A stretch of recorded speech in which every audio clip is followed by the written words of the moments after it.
videomuzda herhangi bir işlem yapmayacağız ancak şimdiye kadar yaptıklarımızda sonradan fark ettiğim bazı hata veya yanlışlıklar var. Onları bir düzeltelim.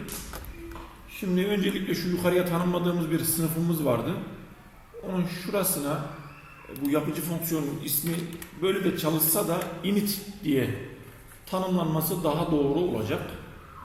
Ondan sonra ikinci olarak da ben hep el alışkanlığı küçük yazdığım için normalde SQL sorgu ifadelerinin daha büyük yazılması, daha büyük derken büyük harfle yazılması daha iyi olur. Öyle düzelteyim cümleyi. Yani şuradaki insert ifadesinin bu şekilde küçük harfle değil de insert, tabii i ile değil I ile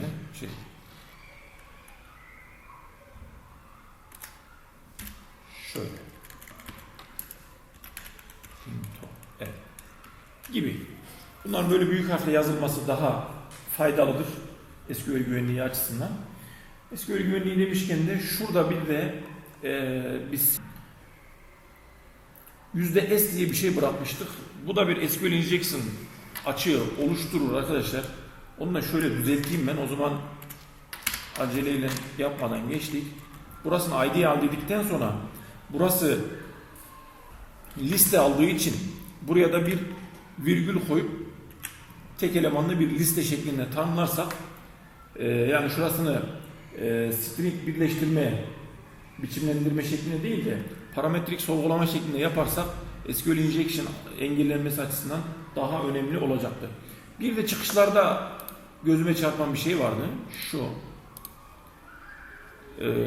Tabii ben onu sildim. Eskiden şuydu. Onu bir önce eski haline getireyim. Daha iyi anlayacaksınız. O zaman ne yapmıştık? Şu CS exit uygulamayı şuradaki çıkış butonunu atmıştık. O normalde şöyleydi. Şurasını sildim.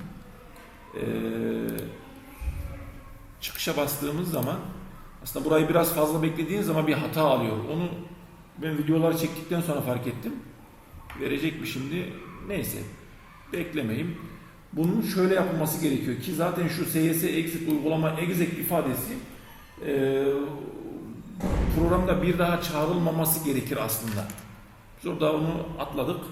Bunun yerine şunu yapıyoruz arkadaşlar. Biraz önce de görmüş olduğunuz üzere uygulama quit diye değiştiriyoruz burayı.